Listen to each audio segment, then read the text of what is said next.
Bom dia, oitavo ano. Vamos então iniciar nesse momento mais uma aula de história e hoje nós vamos estudar a continuação, do capítulo sobre Revolução Francesa e período napoleônico, que é o capítulo 4.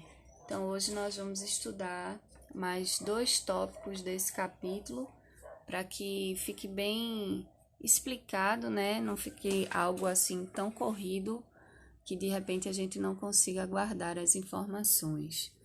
Então, na aula anterior, a gente viu como iniciou a queda do absolutismo na França, até que uma revolução fosse iniciada, certo? Para iniciar uma república na França. Nós vimos então, a crise econômica dos Estados Gerais, a queda da Bastilha, a reação absolutista, e hoje a gente vai ver o tópico a República Francesa. Então, pessoal, a França passou a ser governada por uma assembleia chamada Convenção, cujos participantes eram eleitos pelo voto masculino. Esse período, então, que vai de 1789, que é o início da Revolução, até a proclamação da República, é conhecido aí como a fase moderada. E nessa fase, da Revolução, houve 3 grupos políticos que começaram então a se destacar. Esses grupos foram os girondinos, que era composto aí pela alta burguesia, eles se sentavam à direita. Tinha também os jacobinos, que era composto pela população média e pobre, de Paris. Eles se sentavam então à esquerda, era representada aí pelos grupos populares, vamos dizer assim, E também havia a planície, que eram os de centro. Vocês observaram aí direita, esquerda, centro.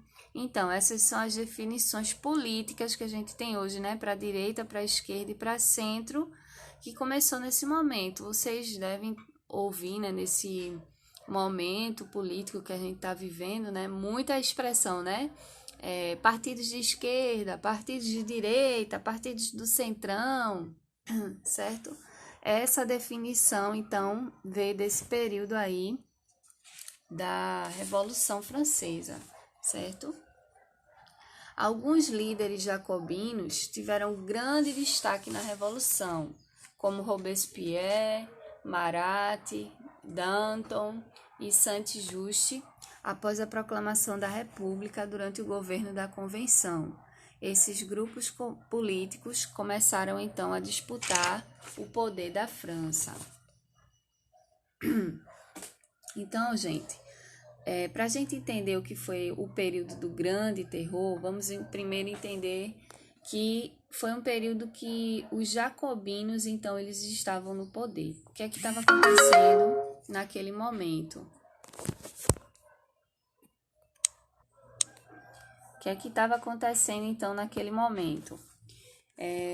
Os jacobinos, eles convocaram, a população a reagir diante de uma invasão austro-prussiana que estava acontecendo na França naquele momento.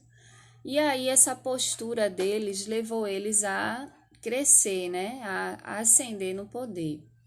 E para permanecer, então, no controle ali da política, eles trouxeram algumas medidas emergenciais, como tabelamento de alimentos, tabelar os alimentos, então, a preço baixo, reforma agrária, criação de um novo exército, o fim da escravidão nas colônias. E para se manter no poder, os jacobinos eles começaram a perseguir os seus opositores. O grande líder nesse momento era o Robespierre, certo? Ele implantou então esse período do terror, que levou aí a um momento de grande tensão, entre as pessoas. As pessoas eram perseguidas, eram mortas, se elas se declarassem contra aquele movimento ali dos jacobinos. Então, nesse período, os jacobinos, eles também implantaram a lei do máximo, certo? Que proibia o aumento do preço do pão.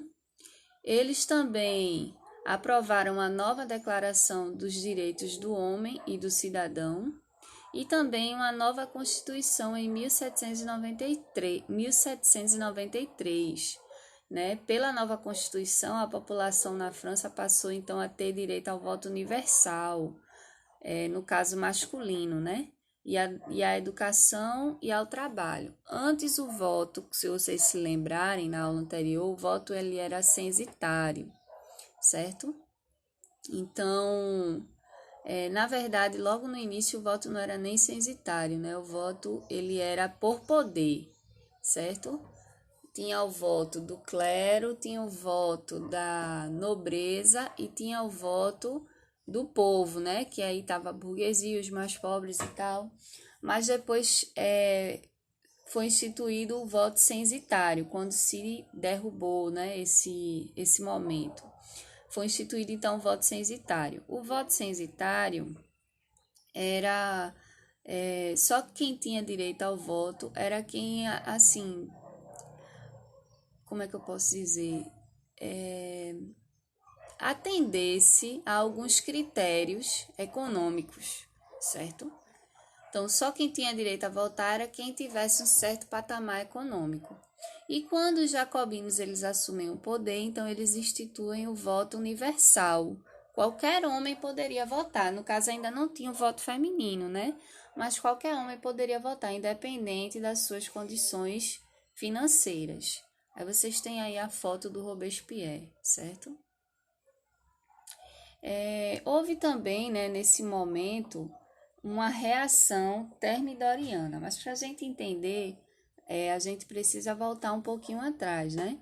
Então, para defender a Revolução Jacobina aí, né, a Revolução Francesa, né, das nações inimigas, o que é que os jacobinos fizeram?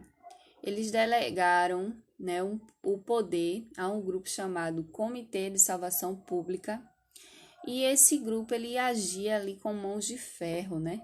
Levou então esse movimento dos jacobinos a uma radicalização, certo? Eles perseguiam a todos, inclusive líderes, né, do mesmo partido deles ali, que se fosse declarado assim como traidor, eles também eram guilhotinados, né? O Danton, que era um jacobino, foi um deles, né? Ele foi guilhotinado aí por esse Comitê da Salvação Pública. Então, o grande golpe, né, desse grupo que estava indo contra os jacobinos por esse momento aí do grande terror, eles organizaram e mandaram prender o Robespierre e seus aliados, e eles foram guilhotinados em julho de 1794, né? Aí a burguesia volta mais uma vez a controlar, né? Esse foi então o conhecido momento da história, né, chamado de reação termidoriana, quando tiram Robespierre do poder, quando percebem que ele está passando dos limites, né? Inclusive toda a população ali desejava que o Robespierre saísse do poder, porque muitos estavam sendo mortos naquele período. A perseguição estava sendo muito grande. Ninguém podia declarar nada contrário que poderia ser guilhotinado ali pelos jacobinos naquele momento. Então, a gente chega aí ao tópico o Diretório e o 18 de Brumário, né? 18 Brumário. Os girondinos assumiram o poder e levaram os jacobinos à guilhotina em sua maioria, respeitando os desejos da nação francesa que queria colocar um fim ao terror. Inicia-se, né, a partir desse momento, o período do Diretório, que vai ser um período ali governado pela burguesia, certo? Então, os girondinos, vocês lembram que era dividido em girondinos, jacobinos e planície? Então, agora, os girondinos, eles vão restabelecer o sufrágio censitário. Que é o sufrágio censitário? O voto, né? O voto censitário. Se os jacobinos trouxeram o voto universal, aí agora os girondinos, eles vão trazer o voto censitário, ou seja, para poder votar vai ter que ter algum critério econômico, você vai ter que ter um patamar econômico para poder votar, certo? Eles também liberalizaram, né, o preço dos alimentos, prejudicando então os mais pobres, né? E eles fizeram uma árdua proteção da propriedade, principalmente no campo, né? Então, com a vitória inicial dos exércitos revolucionários, a França começou uma grande expansão militar.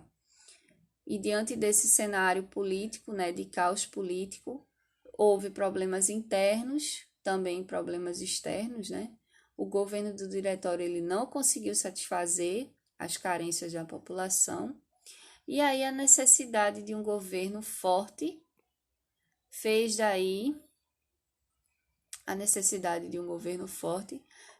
de Napoleão Bonaparte a figura ideal para essa empreitada. O jovem general de 24 anos, né, teve apoio da burguesia, utilizando aí a força do exército, e ele fechou o diretório e tomou o poder em um golpe que ficou conhecido como 18 Brumário, que ocorreu em 9 de novembro de 1799. Olha aí a foto do bonitão Napoleão Bonaparte. Pronto, minha gente. Então, na próxima aula, a gente vai estudar sobre o Império Napoleônico e o bloqueio continental, o Congresso de Viena e a Santa Aliança, para a gente encerrar esse capítulo, tá certo? O que é que eu quero que vocês façam agora? Agora, vocês vão dar uma pausa nesse vídeo e vocês vão copiar aí essas questões do 1º ao 7º e vocês vão responder essas questões, tá certo? Para responder essas questões, vocês vão consultar a página 47 e a página 49, que vocês vão conseguir responder tudo sem maiores dores de cabeça, ok? Um beijo, tenham todos um bom dia e bons estudos.